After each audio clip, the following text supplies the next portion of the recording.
Hello and welcome back to the channel. Today we are doing a deep dive. Again, grab yourself your cup of tea, your coffee, sit back, relax. This is going to be a long one.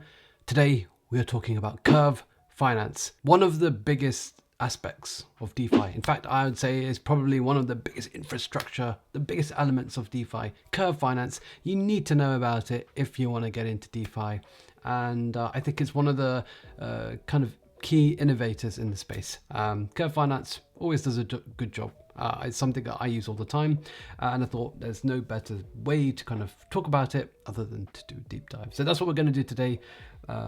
Cover lots of different stuff. In fact, we're going to cover kind of what is Curve Finance for those of you new to DeFi. We're going to cover kind of Curve versus other decentralized exchanges like Uniswap, liquidity, Curve token, Curve wars, CRV, USD, lots of stuff all about Curve essentially, building on top of Curve, the community, and we're just going to conclude with some of my thoughts as well. Now, if you're new here, my name is Wajaha. I'm a doctor, but I do love crypto. I live and breathe crypto, especially DeFi. I make tons of videos every week on the channel, DeFi related, lots of deep dives, so go and have a look at them on the channel. But today, we're going to focus on Curve. So first of all, what is Curve Finance? Well, essentially it's decentralized exchange, and it launched in 2020 I should say, sorry, almost 3 years ago now. It's crazy to think just kind of how quickly time flies. And essentially the whole premise behind Curve is to be the best at stablecoin swaps. It's swapping from USDC to USDT, DAI, Frax, Magic Internet Money. We've got so many different stablecoins now, and Curve is basically the place to go to swap. We'll talk about why that is after. Later on, they launched version 2, and they also added volatile assets as well. So you can actually swap ETH and wrap to Bitcoin and tons of other assets as well. And they have also kind of gone cross-chain, and they're now available on 12 different chains. So all the big chains: Ethereum, Arbitrum, Optimism, Polygon, Avalanche, Carver, even some of your kind of niche blockchains as well. So you'll find Curve everywhere, and because of Curve's innovative tokenomics, and I should say innovative, we'll talk about that in a bit as well, but just because of the way that Curve works, it really gained traction and became one of the biggest DeFi protocols around, and it's always been one of the biggest ones around, really, to be frank with you. Hasn't really gone down, and it just works very well.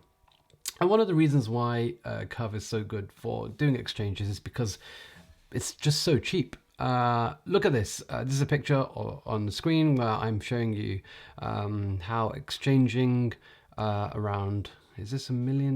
Yeah, $1 million of USDC into $1 million of Frax, and you just have the smallest price impact ever. I mean, if you were to do this on any centralized exchange or decentralized exchange, you just wouldn't get this kind of slippage or price impact.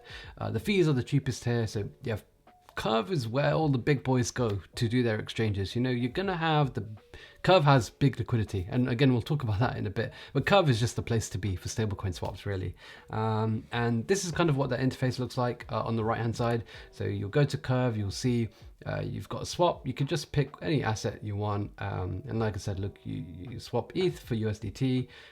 You have very small price impact, and because there's so much deep liquidity on Curve, you're just getting the best rate. You'll find on the top, you'll see the total deposits. You can see there's 4.5 billion on Curve, and this has actually gone down quite a lot because of the bear market. There was a point in time where this was above 20 billion, and Curve was the #1 app in DeFi by TVL. So this has substantially come down, of course, probably because people have left crypto, and we're in the bear market, aren't we? So it's kind of natural to see, but still relatively decent volume. This is $320 million in volume, so that's just a daily volume. So volume can be quite high, and it's generally quite an easy interface to kind of go through as well. They have an old user interface which was kind of this Windows 98 retro vibe that I love, so I always use the old the old UI, but this is the kind of new one. And this is essentially what it looks like. Again, this is the old the one on the left is the new one. So essentially what Curve has is they have a variety of pools that you can basically go and trade against. So for, if you wanted to swap your ETH to staked ETH, yeah, you've got a pool for that. Frax to USDC, you've got a pool for that. You name it, you'll find that there's a pool for it. And on the right hand side, you can see kind of what the daily volume, the TVL. So you can see that these pools have millions and millions of dollars of assets in them. Frax USDC, $500 million. The 3 pool, which is DAI, USDC, and USDT, one of the biggest pools around. Again, almost $500 million and 100 million in volume daily as well. So Curve is the place to go for big trades, essentially, because there's so much deep liquidity here. And of course, you can get paid some nice APRs. You can see some of these APRs here. And we'll kind of talk about this in a bit more detail as well later. So yeah, this is the same thing on the old UI. I just really like the kind of look. I love it. So yeah, I always use this, but yeah, this is the kind of new UI that you can use now as well. So Curve versus Uniswap. Uniswap, everyone knows about Uniswap. Uniswap's probably the biggest decentralized exchange around, or the most well-known anyway. And kind of the main thing regarding the difference between Curve and Uniswap is the stablecoin fees can start from 0.04%, whereas Uniswap is a kind of fixed 0.3%, all of which going to the liquidity providers. Curve, 0.04%, big difference there. It's almost like a 7 times or 8 times difference. So big difference, and that's pretty much why you use Curve. Now, of course, not all fees are 0.04%. Some of them are higher, but if you're swapping a stablecoin, yeah, you're going to do it on Curve, not Uniswap.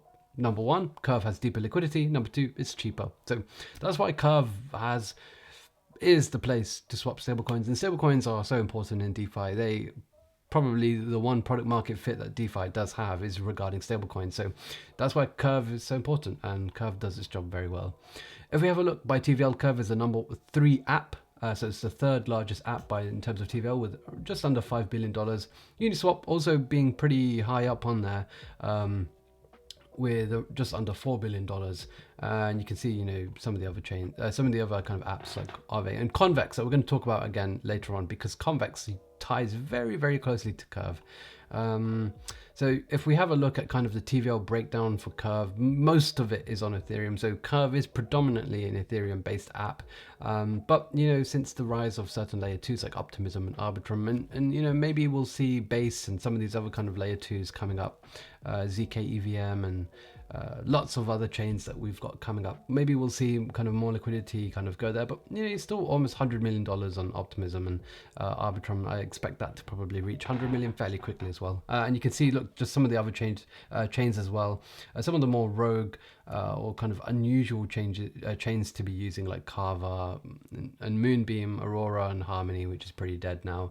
And you can see here just what I was talking about before, like, Curve almost reached 25 billion in TVL, definitely over 20 billion at the peak of the bull market. And sadly, kind of after UST depegged and certain issues like FTX and things like that, and of course the bear market in general, it has come down, but we have been fairly stable and actually increasing recently.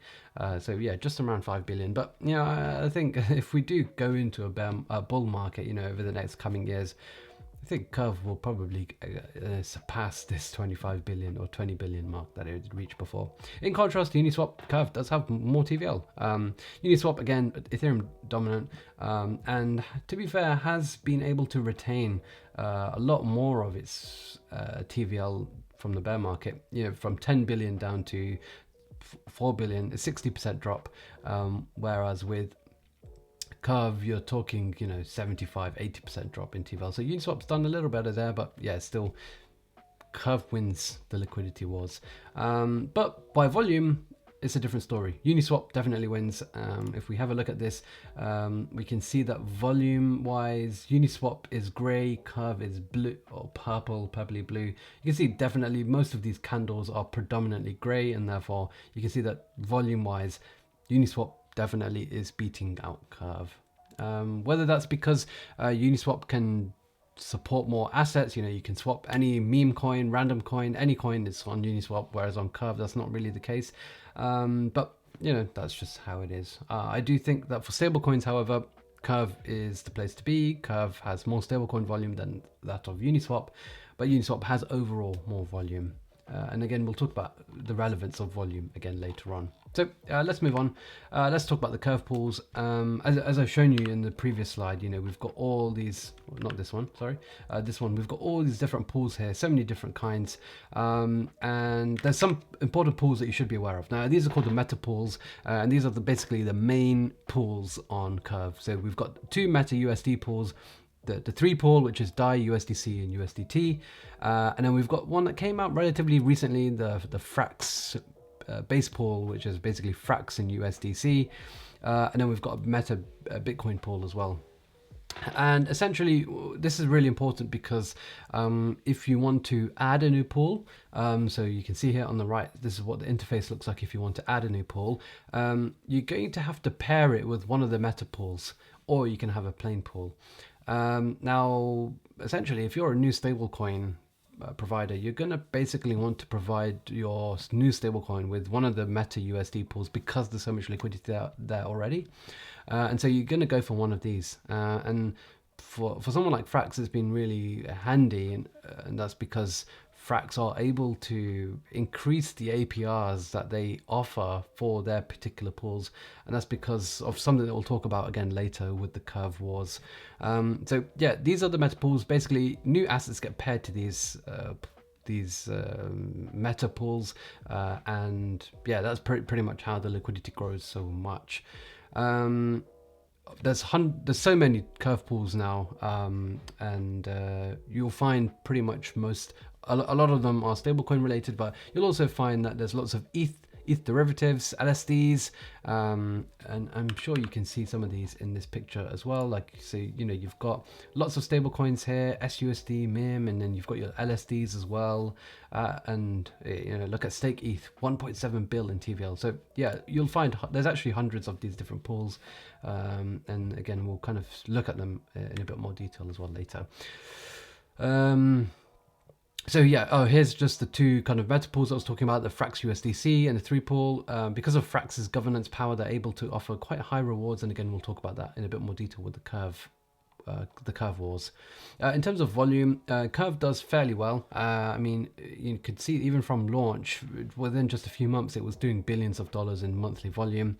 At the peak, it was doing above 20 billion in monthly volume, which means pretty much almost $1 billion a day in volume. And you know, during the bear market that has come down, but given the events of November with the FTX collapse and recently with the whole USDC drama, of course, kind of being the place to be for stablecoins, volume has increased substantially. You know, you're looking at this must be like 16 billion in TVL in monthly volume, sorry. So quite high volume, and as you can imagine, high volume leads to high fees as well. So we'll talk about that as well. In terms of emissions, you know, these are obviously rewards that come from some of these pools. So for example, with the Frax USDC, you can see that there's 1 to 2.6% in curve rewards. And so you can provide liquidity and earn curve rewards. And you can see that these emissions are around 500K of curve tokens being emitted. You can see that supply over time has generally increased. We're currently around 1.6, 1.7 billion, and this will increase over time. I think Curve's total supply is around 3 billion. So, you know, we're getting there, but yeah, a lot of supply coming in, pretty high inflation, but ultimately that's what comes when you have emissions. If we look at fees as well, this is always something pretty interesting. Let's see if I can just take this back a few months. Maybe we can look from September. We can see that, you know, Curve has been making, you know, maybe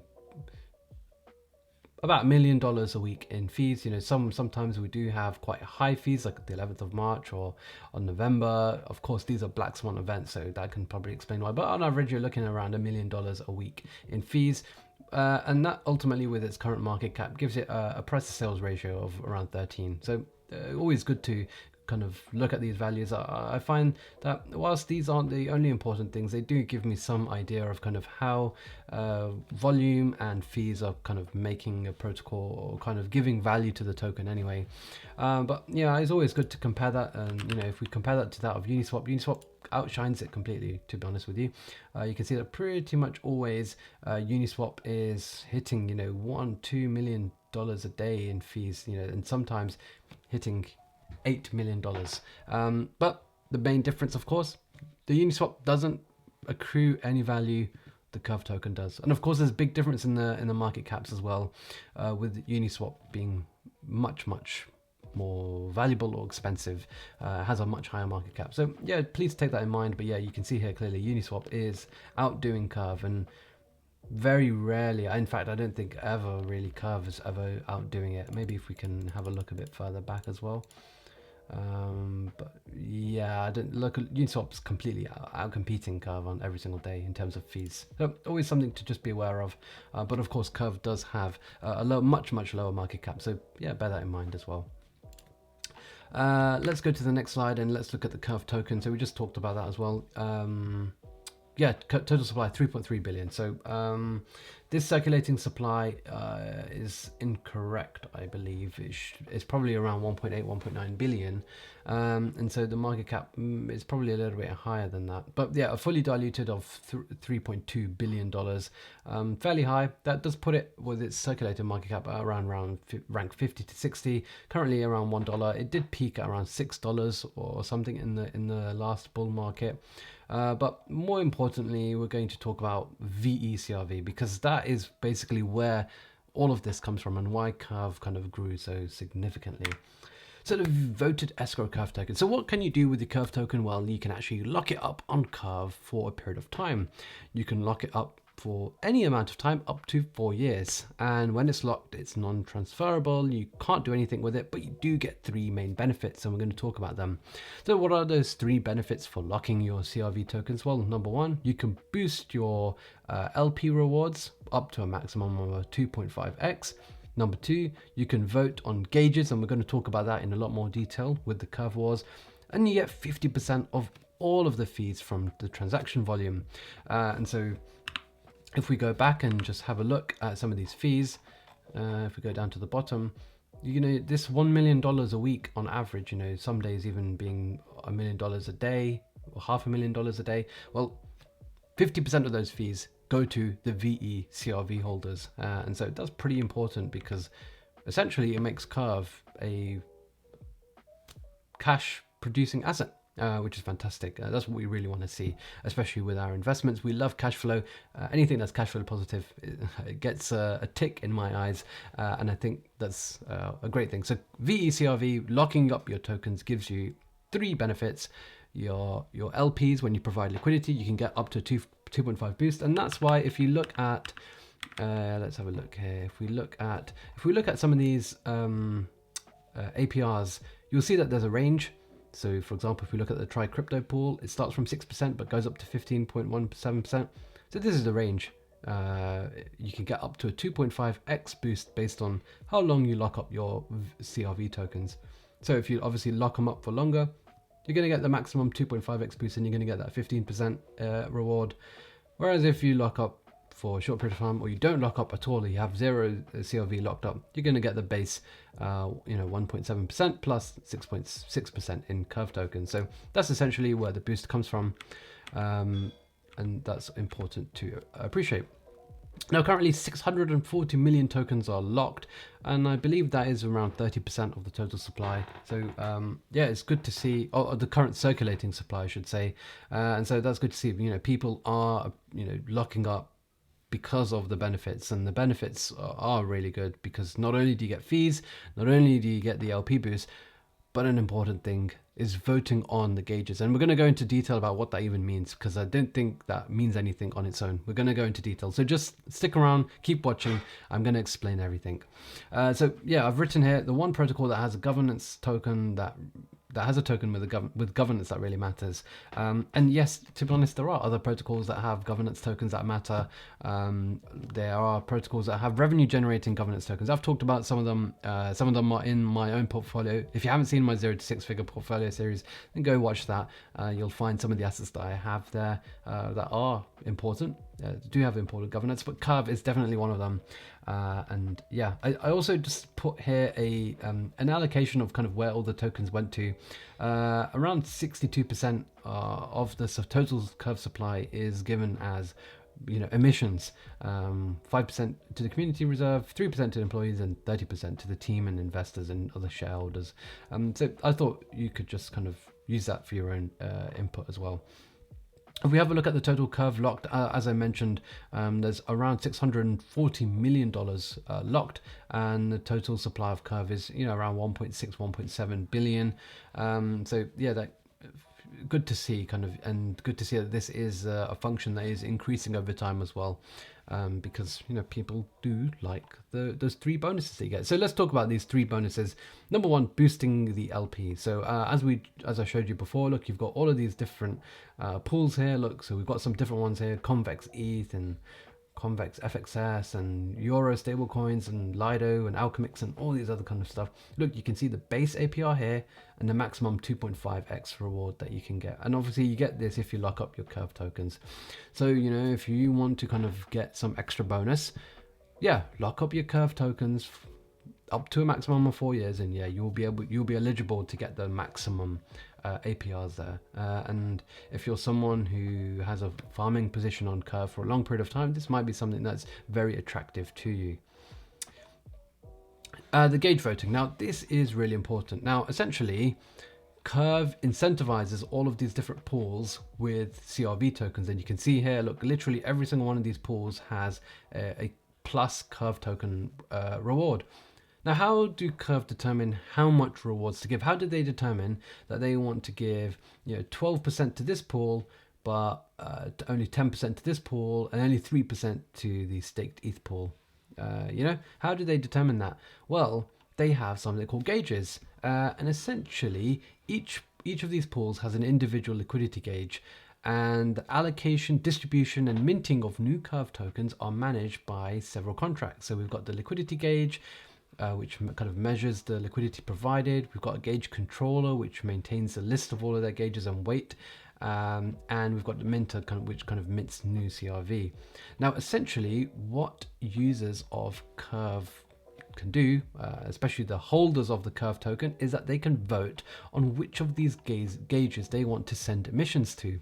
So if I'm a Curve holder, and let's say I'm participating in this farm, this Magic Internet Money and 3 Curve farm, what I can do with my Curve tokens is I can vote for this farm, and by voting, I'm directing emissions to this farm.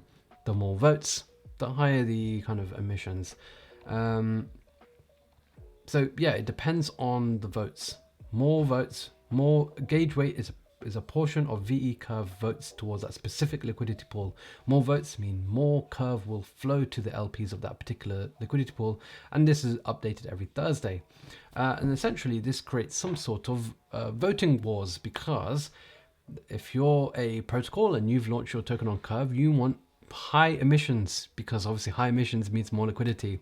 So what are you going to do if you own Curve? If you're a protocol that owns Curve, well, you're going to vote for your own pool, aren't you? And this is where the premise of the Curve wars comes from. Protocols and users fighting for Curve, the token, to vote for their own pools to increase the emissions. And obviously more emissions, more rewards, more liquidity. Liquidity is king at the end of the day. So that's kind of where the gauge voting comes from. And the last thing is the fees. As we mentioned, 50% of all trading fees go to the VE Curve holders. So the 3 benefits, to summarize: boosting your LP rewards, voting on particular pools with the gauges, and of course fees. So Curve becomes a very valuable governance token because of these 3 things. Now, in terms of rewards that come from Curve, there's basically 2 ways, two kind of people, 2 types of users who earn rewards. It's number 1, the liquidity providers, and number 2, the VE Curve holders. And Diligent Deer, who is a guy on Twitter who comes up with some incredible research. In one of his articles, he's kind of given the reward and risk breakdown. I'll leave a link to it in the description below. But essentially, he's got this table here. So have a look at this table where you can kind of see, if you're a liquidity provider, what rewards are you going to get? If you're a VE curve holder, what rewards are you going to get? So you can see all of this information in this table here. And of course, you've got the risks as well regarding impermanent loss, liquidity risks. Are you exposed to the curve price or not? So yeah, have a look at this as well. This is really, really good, and I think it's a good thing to see. So well done to Diligent Deer for this. But essentially, yeah, there's two users who earn rewards on Curve or who make money from Curve. It's the liquidity providers and the VE curve holders. We talked about the benefits for the VE curve holders already. The liquidity providers, of course, are just farming that new curve, those curve emissions, as you can see from here. If I'm providing liquidity for this top one, MIM curve, I'm earning 17% APR in curve, so in the curve token. So yeah, you're making money there, and so it's good for liquidity providers. And of course, with higher emissions, higher rewards, you're going to get more liquidity, and more liquidity is going to make curve better. Now let's talk about the gauges. So we talked about, we're going to talk about a little bit about the curve wars, and we're going to get onto it. But yeah, so VE curve holders, they can vote for any of these different pools that are available on Curve, and they can decide where emissions go. And Curve emissions are distributed among several pools. This is a tweet by Oligai. And these are some of the biggest pools that receive the most votes, essentially. And because they receive the most votes, these pools can often get the highest APRs around. And there's lots of different pools here that you can see, and this is kind of how the relative weights are between them. So as you can see, there are many pools with peg tokens besides stablecoins here as well. Frax base pool is one of the interesting ones, but all of these are pretty good in my opinion. They all have deep liquidity, and yeah, people vote for them. So yeah, let's talk about the curve war. So Curve Finance has a mechanism where the number of votes on a liquidity pool determines how many rewards in the form of the curve token go towards LPs of that specific pool. Now VE curve, as we talked about, is locked, it's liquid, you can't sell it, but it does hold the right to vote on these particular pools. And because of that, you're able to direct emissions. So protocols are fighting over Curve to claim governance power, because then they can direct emissions to themselves. Now, lots and lots of protocols, I should say, are fighting over Curve, and so we have the Curve wars, because we have so many different DAOs and protocols trying to buy and accumulate as much Curve as possible so that they can direct emissions to themselves. Who's the winner of this? Well, it's clearly Convex. So Convex actually got 50+% of the total Curve supply. They have almost 300 million VE curve, and that's pretty much 50% of the total VE curve supply. And as a result, they have so much governance power, they can direct liquidity anywhere. Now, because Convex have got so much of the supply, there's actually a subcategory called the Convex Wars, and there's lots of protocols participating in that, so we'll talk about that shortly. Convex, Yearn, Stake DAO, you can see here some of the largest kind of VE curve holders. Yeah, Convex are winning, and because of that, Convex are able to just direct emissions wherever they want, and it creates a whole new kind of system. Moving on, let's talk about Convex. So Convex, the winner of the Curve Wars, and essentially they created a wrapper that would give you all of the benefits of VE Curve other than governance. So they take the governance aspect out of the equation, but they give you all the other benefits. And one of the biggest benefits is that this wrapper is liquid, so you don't have to lock up. One of the difficult things with the Curve token is that if you convert it into VE Curve, you can't trade it, you can't do anything with it. It's locked up there, and if you've locked it up for 4 years is a long time in crypto. Convex do that for you, and so they've created a new token where you can basically deposit Curve and get Convex Curve, and you can sell it. Now, it doesn't trade directly at the peg of Curve, but you do have the liquidity there. And what you find is that 90% of Curve's total value locked is actually deposited via Convex, and that just shows you, the power that Convex have by owning so much of the Curve tokens. Now, they also have their own token, the Convex token, and essentially you can dictate rewards for Convex and Curve emissions. So as I mentioned, this creates a new war, which is the Convex wars. And Convex has emissions that are reducing as well, so it's always good to see. Now, there's a few things that you can do on Convex. You can obviously lock your Curve LP tokens, and 17% of that fee is profit to Convex. You can stake your Curve tokens. So as I mentioned, you can convert your Curve into Convex Curve, and Convex Curve is basically the same thing as VE Curve, other than the governance. And then of course you can stake Convex. So yeah. They make a lot of money from this, and you can see I've written kind of where some of these emissions go. They also started Convex Frax, and you can basically stake FXS here as well for Convex FXS. So that's pretty much what Convex is. I recommend going checking it out. Go and check it out yourself. But yeah, Convex, the winner of the Curve wars by far. They have over 50% of the supply, and they're still accumulating, every single day. The question is, are other protocols going to try and outcompete? We have seen the likes of Yearn have almost 10% of the supply, as well as StakeDAO having almost 5% of it, but they're still miles off where Convex is really. There is also a protocol called Votium, which essentially leverages Convex's platform, and essentially you can sell your governance right, your vote, and get paid in bribes to do so. So another protocol can come along, let's say Frax come along, they want to incentivize their pools, they can pay bribes to you, the voted locked Convex holders. Again, Convex has their token which can be voted locked, and essentially you can claim the bribes, and in return you just give them your vote. So you can give Frax your vote, but of course you can claim bribes. And this is great for protocols because it's a lot cheaper for them than directly incentivizing the pools by bribing. They are getting $1.65 in emissions for every $1 spent on bribes. So it's a net positive for them. And you can see that all-time revenue, this Votium's kind of added up to $255 million. So really an incredible amount of money here. And you can see in the bear market, this has obviously come down quite a lot, round by round, but it's still going fairly well, and it's still generating millions and millions of dollars really. Let's talk about the other players in the Curve Wars. So we've talked about the ones directly participating in Curve with Convex, Yearn, and StakeDAO. But because Convex owns so much of the Curve supply, essentially there's a proxy there, and we can kind of have the Convex wars here as well. So by owning Convex, you're indirectly having exposure to Curve, and you're indirectly participating in the Curve wars because you can use your Convex to vote on where the emissions go on Curve. And there's tons of DAOs that have participated here. Frax owning 7% of the supply, so Frax being one of the largest ones. We've got Redacted Cartel and Pyrex, which is one of their big products, 7.5% in total there.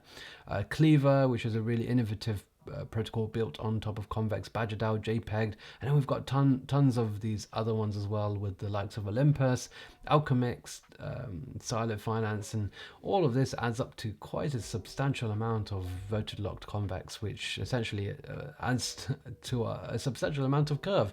All these different protocols are fighting against each other to accumulate as much as possible, and you can kind of have a seat, look yourself here and see kind of how many different protocols are competing with one another to basically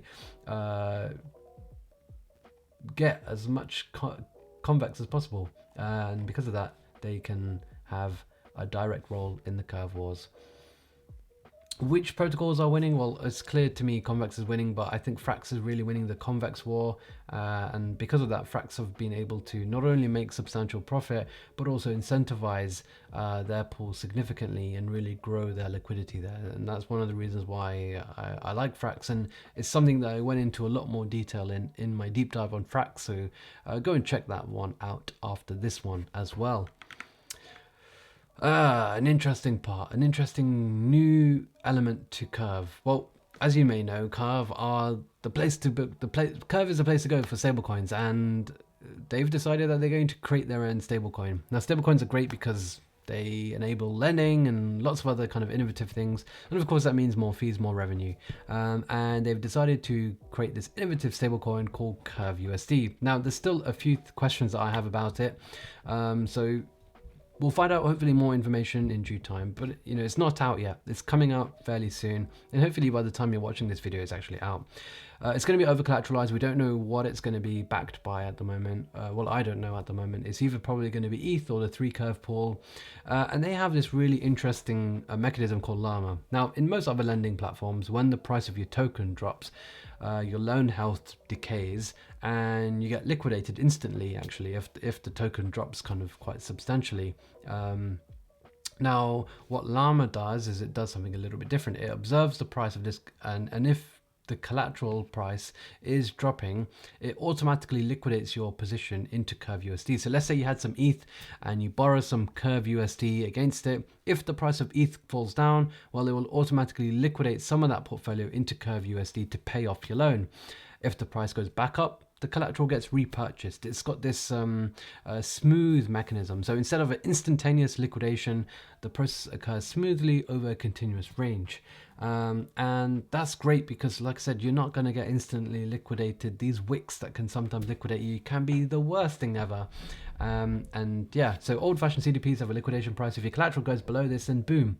And Llama is a loan that constantly rebalances your collateral, such that if your collateral price drops, your collateral gets swapped for what you have borrowed. And I think this is a really innovative stablecoin. And I think because CRV, or Curve I should say, has so much power in the stablecoin liquidity wars, being the kind of innovator, Curve USD is going to do pretty well. And I'm really looking forward to see kind of how this comes out, some of the interesting mechanisms and strategies that we can build on top of Curve USD, and also seeing how it performs in comparison to other stablecoins. Now, we have had a lot of stablecoin drama recently, especially with USDC.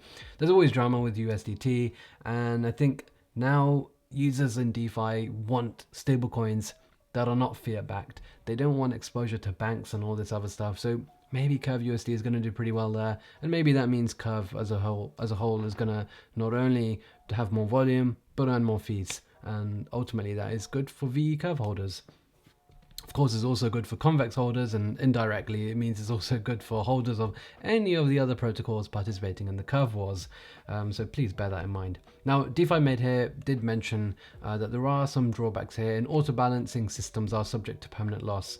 And essentially that's because, like I said, if the price of ETH goes down and you've borrowed Curve USD against it, well, you're going to be selling some of that ETH when it's dropped in price, selling low, and of course if it goes back up, then you're going to be buying high, and that means you will get some permanent loss there. So yeah, this is a trade-off that you will have to kind of take into consideration, rather than losing your whole collateral if you were to get instantly liquidated. So please bear that in mind. But yeah, Curve USD, interesting model. We're going to see how it works. I'm really looking forward to it. I can't wait for Curve USD to come out, and it's been on my list for a long time.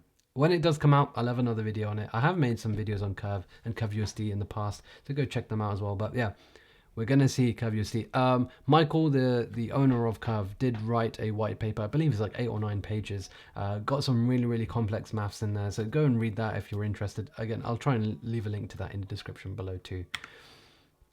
In terms of what's built on top of Curve, there are tons of protocols, and that's because many of them are participating in the Curve Wars. They all understand how important it is to get that governance power so that they can direct emissions to their own pools or to pools that they want. And so Convex, Yearn, Warden, StakeDAO, BadgerDAO, Redacted, Frax are all protocols kind of participating in that. We've got protocols like building on top of Curve with Omnipools that we've seen with Conic. I've got a video on Conic Finance, and Conic is a really interesting one as well. So I really recommend learning about that or just watching my video on that. Again, I'll leave a link to that in the description below. But Conic Finance, a very interesting one. We've got Concentrator and Cleaver as well, building products on top of Curve and Convex. We've got kind of lending platforms where you can kind of lend your Curve pools and kind of borrow against them with Lendflare and Curvents. And then we've got kind of new stuff with the Llama NFTs and Llama Air Force, which have a variety of products as well. So lots and lots of stuff being built on top of Curve. There's probably even more that I haven't even included on this list, but Curve is becoming so dominant in the stablecoin space, and it's only being reinforced by the number of protocols kind of building on top of what's already there. three projects that, of course, I'm involved with in terms of my portfolio. We've got Frax and Redacted. I've got deep dives on them. I've got a video on Conic Finance as well. These are three protocols that I'm really watching closely in terms of their relationship with Curve. They all are helping each other. Look, all these protocols working together are helping each other. They're building deeper liquidity. They're earning more fees. They're making their tokens cash flow positive. I love to see it. And this is one of my favorite aspects of DeFi. Here's some metrics that I found on the Dune dashboard regarding Curve. Currently, there's around 85,000 active users, and that's on the Ethereum aspect of Curve. There's also some metrics about Convex. Convex is another protocol that I use regularly, and that's because I'm able to get my higher yield. I'm able to get the benefits of VE Curve without having to actually hold it. So that's kind of one of the reasons why I like to use Convex. Yeah, just have a look at some of these metrics. You might find some of them interesting as well. Quite a lot of holders of the Curve token. Now, I don't personally hold the Curve token, and that's because, like I showed you before, inflation is quite high. I personally prefer to play the Curve Wars via some of the other players in the Curve Wars, as I mentioned in this slide before. But yeah, interesting to see. And I think once Curve USD comes out, they will generate more revenue, and that probably will make the Curve token more cash flow positive, probably look a little bit more attractive as well. But for the time being, I'm happy to get my exposure via other protocols. The Curve community is fantastic. It's great. They're very helpful, always looking to help each other out. And what you'll find on Twitter especially is that there's so many threads about the Curve Wars. There's so many threads about Curve and kind of how it works. There's definitely some places that I recommend you should go and have a look at. Well, first of all, you need to know the owner, the founder of Curve, Michael. He's very active on Telegram, less so on Twitter. So yeah, jump in the Curve Telegram. You'll have a chat with Michael anytime. Very active. Curve Cap is, or curvemarketcap.eth is probably the best alpha, the best information, daily or every other day news on Curve. Highly, highly, highly recommend. Follow him on Twitter, follow him in, join his Discord. Very active, very easy to talk to, but yeah, everything Curve, you'll find it there.